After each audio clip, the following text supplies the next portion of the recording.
ছেলেদের ধোঁকা দিয়ে বিয়ে করা হচ্ছে। ছেলেরা যখন মেয়ে দেখতে যায় তখন অনেক মেয়ে এমন ভাবে মেকআপ করে সামনে আসে যেন আসমান থেকে নেমে আসা কোনো পরী। ছেলেরা তখন সেই মেকআপে ঢাকা সৌন্দর্য দেখে পছন্দ করে। বিয়ের পরে মুখ ধোয়ার পর যখন আসল চেহারা সামনে আসে, এইটা কি? তুমি আমাকে মিথ্যা দেখিয়েছিলে। এইটাই আমার আসল চেহারা।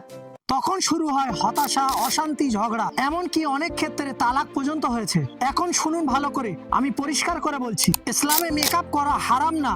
স্বামীর সামনে, ঘরের ভিতরে, অনুষ্ঠানে সব জায়েজ, কিন্তু যেটা হারাম সেটা হলো ধোঁকাদারি। মেয়েদেরকে বলছি, আপনাদের কোনো ছেলে ফার্স্ট টাইম, সেকেন্ড টাইম দেখতে আসলে তখন no makeup, no powder, only natural face. কারণ এই দুইবারে সিদ্ধান্ত হয় ছেলেটা যেন আসল চেহারা দেখে বলে, হ্যাঁ এই মেয়েটাকেই আমি সারা জীবনের জন্য চাই। পরি দেখিয়ে বিয়ে, আর বিয়ের পরে মানুষ বের হয়। এটা মেকআপ না, এটা খোলা প্রতারণা। প্রতারণা ইসলামে হারাম, একদম হারাম। পছন্দ ফাইনাল হয়ে গেলে, সব ঠিক হয়ে গেলে, তারপর বিয়ের অনুষ্ঠানে যত ইচ্ছা মেকআপ করুন। মেয়েদের বলছি, একদিনের সাজ দিয়ে কারোর পুরো জীবন নষ্ট করবেন না। প্রতিটা ছেলেদের একটাই কথা, মেয়ে দেখতে গেলে একটাই ডিমান্ড রাখুন, মেয়ে যেন পাউডার বা মেকআপ করে না আসে। মেকআপ করে আসলে আমরা দেখবো না।